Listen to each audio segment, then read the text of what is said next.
السلام علیکم ورحمۃ اللہ وبرکاتہ۔ معزز ناظرین و سامعین، امید ہے آپ تمام احباب بخیر و عافیت ہوں گے۔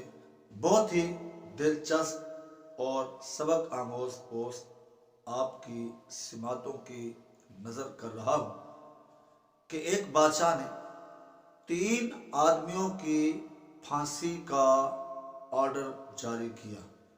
نمبر 1 عالم دین، نمبر 2 وکیل اور نمبر 3 فلسفی۔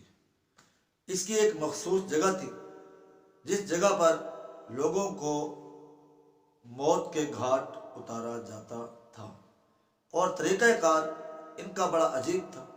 اس مخصوص جگہ پر لا کر اس آدمی کو جس کو موت دینی ہوتی تھی کھڑا کر دیا جاتا، اور اوپر سے ایک بہت بڑا بھاری بھر پتھر جو کسی چیز کے ساتھ انہوں نے باندھا ہوا تھا اس کو یک بارگی چھوڑا جاتا تو وہ اوپر سے بڑی تیزی کے ساتھ آتا اور اس کے سر کو کچل کر اسے موت کے گھاٹ اتار دیتا۔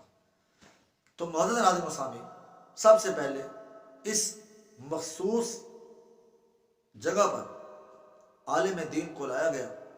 جب عالم دین عین اس جگہ پر پہنچا کہ اوپر سے پتھر گرا کر اس کو بطور پھانسی کے موت کے گھاٹ اتار دیا جائے گا، عالم دین سے پوچھا گیا کہ آپ کی کوئی آخری دلی آرزو اور خواہش ہو تو اس کا اظہار کیجیے۔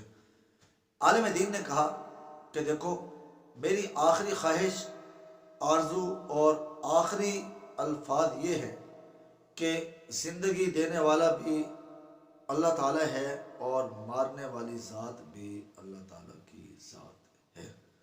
یہ جب کہا، اس کے بعد بادشاہ کی طرف سے جلاد کو حکم ہوا کہ وہ بھاری بھر پتھر جو لڑکتا ہوا آئے گا اور اس کو موت کے گھاٹ اتار دیا جائے گا، اس کو جو ہے وہ چھوڑا جائے۔ جو ہی وہ پتھر چھوڑا گیا، بڑی تیزی کے ساتھ وہ پتھر آیا اور عالم دین کے سر کے عین قریب آ کر وہ ٹھہر گیا۔ گویا یہ عالم دین موت سے بچ گیا۔ اس کے بعد دوسرا نمبر آیا وکیل کا۔ جب عین مقررہ جگہ پر وکیل کو کھڑا کر دیا گیا تو اس سے اس کے دل کی آخری حسرت، خواہش اور آرزو پوچھی گئی۔ اس نے کہا، میں نے زندگی بھر لوگوں کے مقدمات لڑے ہیں اور حق کا بول بالا کیا ہے، ہر ایک کو انصاف دلوایا ہے۔ امید ہے کہ آج بھی ضرور میرے ساتھ انصاف کیا جائے گا۔ بس یہی میرے آخری الفاظ ہیں۔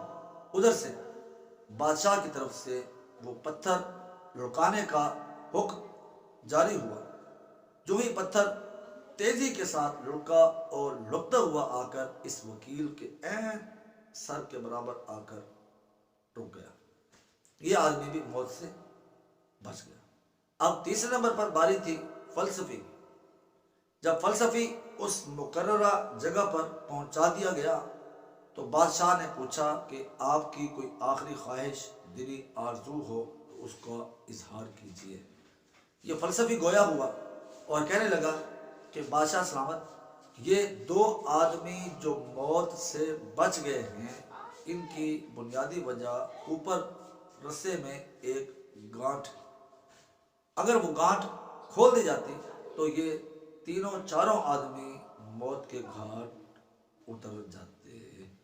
لہذا تفتیش کرنے پر، تحقیق کرنے پر معلوم ہوا کہ وہ گانٹھ آخر میں آ کر آڑے بنتی اور یہ موت سے بچ جاتے۔ وہ گانٹھ کھول دی گئی اور پتھر کو جو اوپر سے چھوڑا گیا تو پتھر لڑکتا ہوا بڑی تیزی کے ساتھ آیا اور اس فلسفی کا سر کچل کر اس کو موت کے گھاٹ اتار دیا گیا۔ تو معزز ناظرین و سامعین، اس واقعے سے ہمیں یہ سبق ملتا ہے کہ بعض دفعہ ایسا موقع ہوتا ہے کہ اس موقع پر انسان کو خاموش رہنا اس کی زندگی کی بقا کا ضامن بن جاتا ہے۔ اگر یہ فلسفی حقیقت حال سے ان کو واقف اور آگاہ نہ کرتا، بلکہ اسی طرح اپنا حساب و کتاب برابر رکھتا، تو جس طرح عالم دین وکیل موت سے بچ گئے تھے، یہ بھی موت سے بچ سکتا تھا۔ معلوم ہوا کہ بعض دفعہ کئی سارے مواقع ایسے ہوتے ہیں کہ ان پر جان کاری کے باوجود بھی انسان کو اپنا منہ بند رکھنا چاہیے، کہیں ایسا نہ ہو کہ وہ حقیقت حال بتانے کے لیے اپنا منہ کھولے اور خواہ مخواہ اپنا ہی نقصان کر بیٹھے۔ تو معزز ناظرین سامعین، اس قسم کی مزید اسلامک پوسٹ سبق آموز سٹوریز کے لیے ہمارے اس چینل خباب وائس کو ضرور سبسکرائب کر کے آئل آئکن کا بٹن پریس کیجیے گا، تاکہ ہر نئی آنے والی ویڈیوز بآسانی آپ تک پہنچتی رہیں۔ والسلام علیکم ورحمۃ اللہ۔